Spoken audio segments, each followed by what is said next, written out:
Hello everyone, and welcome back to Be Again Books. Today I'm sharing some of the supplies that I've gathered from my stash to make the giveaway journal for the Restash Junk Journal Challenge. So if you're new, this challenge is all about using what you already have or swapping or thrifting to make something beautiful. So no purchases of new things, just fresh inspiration from familiar things. So this journal will be a prize for one randomly selected participant. And I wanted to kind of show you where I'm starting and share a few things that might help you enjoy the challenge and bring a sense of unity to your journal or your project, even if your stash is full of odd, mismatched treasures. So I've decided to call this journal Sunny Days. To me, that means something like light-filled, a little nostalgic and elegant, kind of like a golden afternoon in late spring. I'm not trying for a particular theme necessarily, just kind of a mood and a retro feel. I kind of go through a process when I don't have a theme.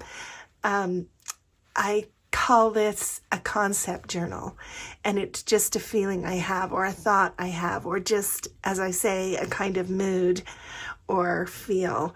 And I have a video about that. It's old now, but I will link it in the description box if you want to know how I kind of bring something like that to pass.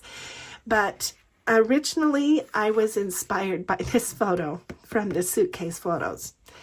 When I went looking for a patterned paper to make a journal card out of it, I found this paper in my stash. And it is from this paper pad.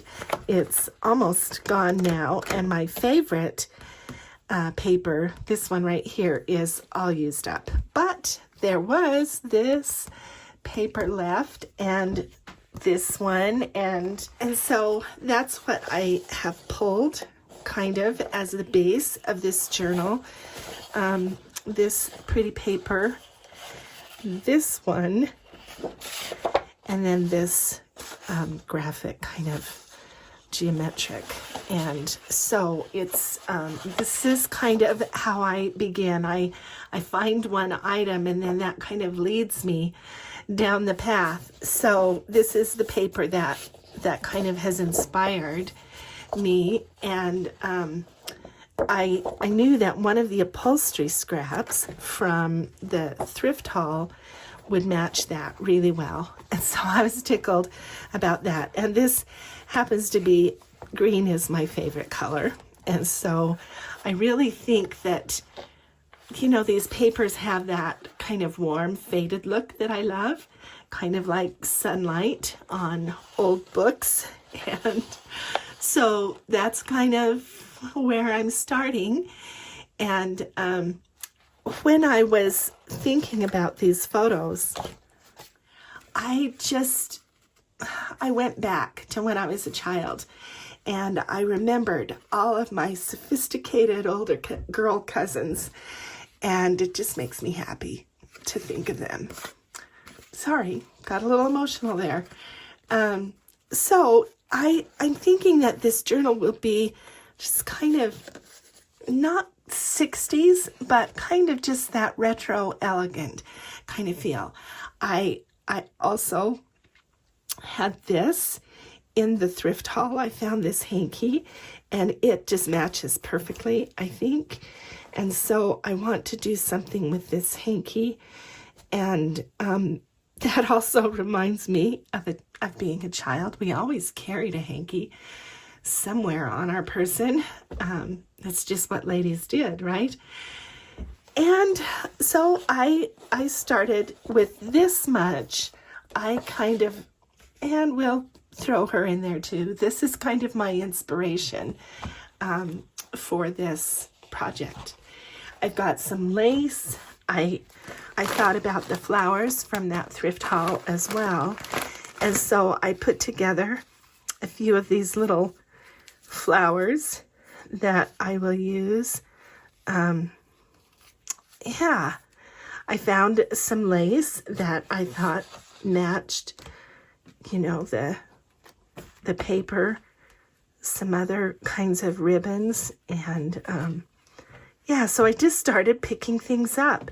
This is also going to match. It's a little dark, but this was from that thrift haul, and I've just cut off a little piece to kind of put in this kit.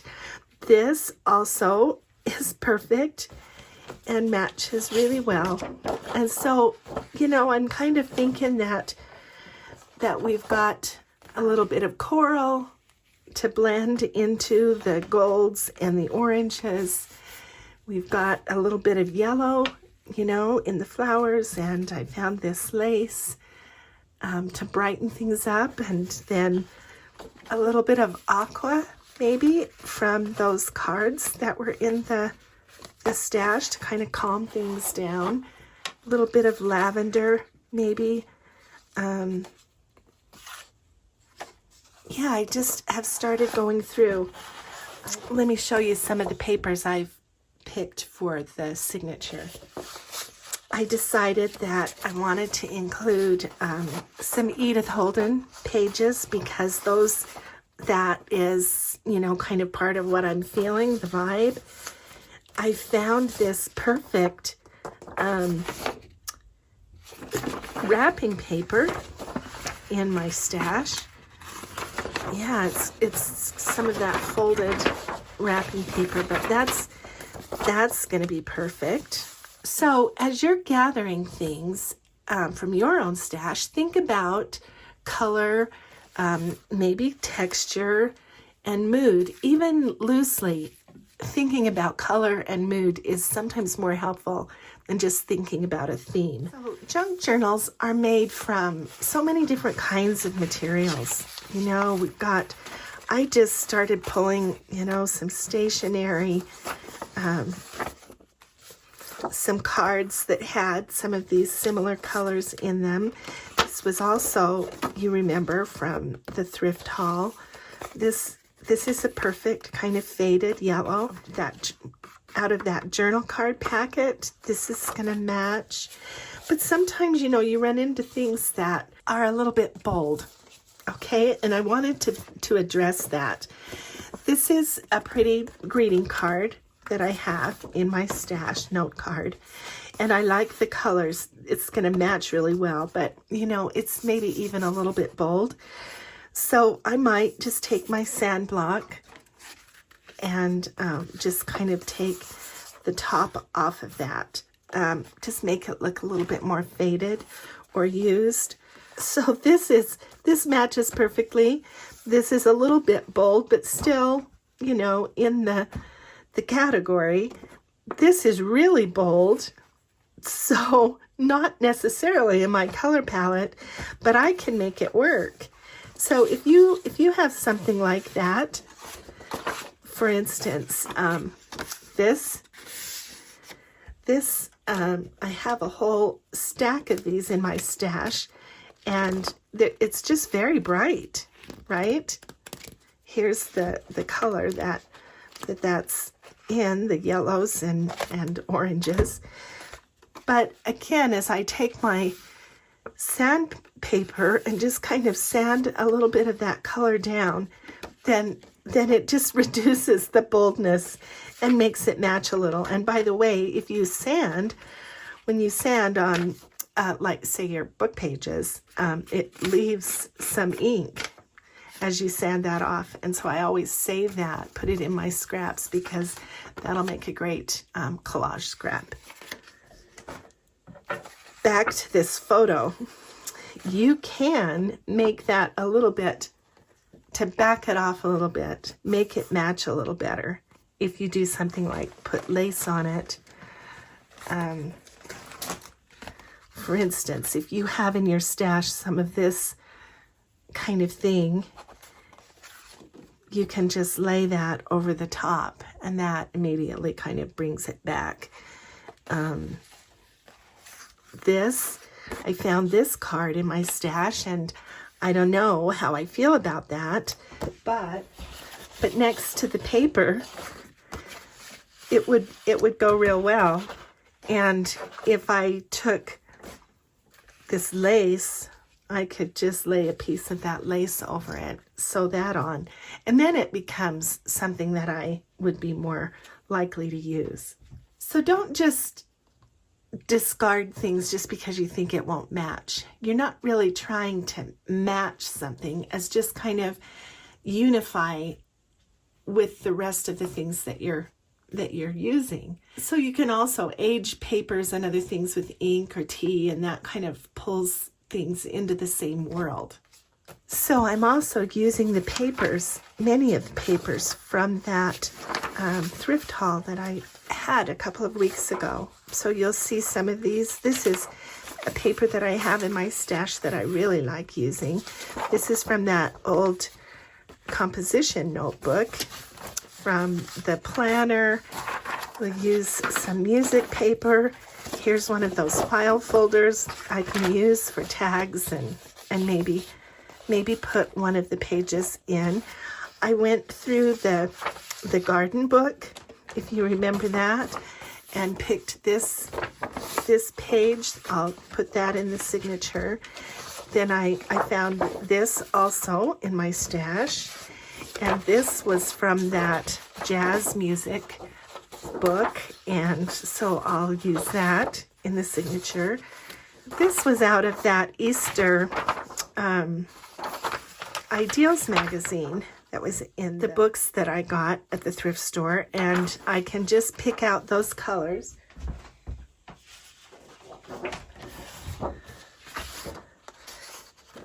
Next to the paper, it's perfect. And as I say, it might be a little bold for what I'm going for, but with all of the other things in the journal, it's going to look great. So the first tip I have for creating unity in the junk journal is to just pick your colors, to, kind of assign a color story to the journal. It doesn't have to be strict, but repeating, 3 or 4 or 5 colors throughout the journal helps kind of tie things together. So for sunny days, I'm using this mustard color. I'm using the coral color. I'm using some turquoise. I'm using this pale pink. I'm using maybe a little dusty lavender.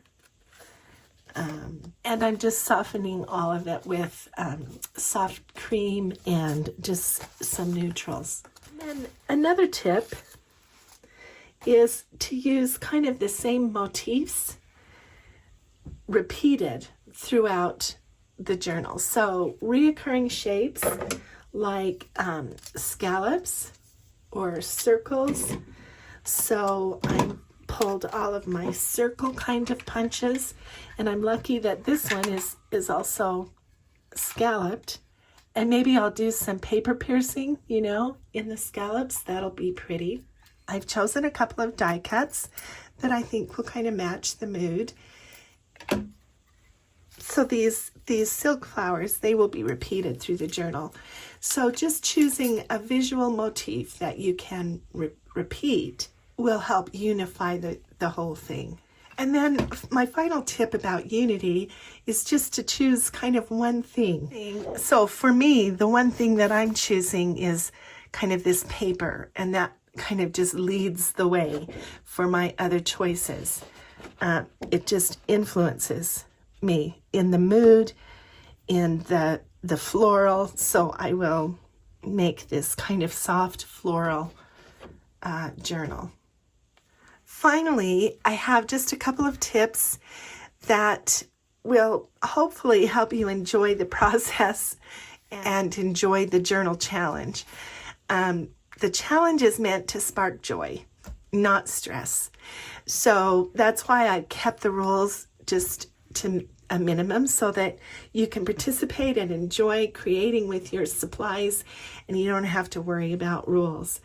But here's a few things that you could keep in mind as you dive in. Just use some time to rediscover the things in your stash. You might find things that you forgot you had, and you might see things with new eyes. Secondly, you don't need a plan Just make one element at a time, one page or one pocket, and then you'll get a better idea about how you want to proceed. And you can participate with any project. If you want to make just one tag, I would ask you to make maybe a set of tags. Or if you want to make just one page, maybe just make one signature that you can put into a journal later on. Another tip, you could play around before you perfect something, like just try something new, stitch on something, or let go of the should and just follow what feels interesting. And that might take you down a fun path. And then finally, maybe just set aside some time to create. Even 15 minutes a few times a week will help you stay connected to the project, and you'll be able to finish something that you can be proud of. So whether you're just getting started or you're deep in your stash already, remember, it's about creating from what you already have and enjoying the process. I can't wait to see what you make for the challenge. If you've decided to participate, don't forget to use the hashtag #RestashJJC so that I can see your work, and you might even win the Sunny Days journal I'm making. Thanks for being with me today. I always appreciate your time, and I hope that I'll see your name in the comments. I'll see you again with a new project.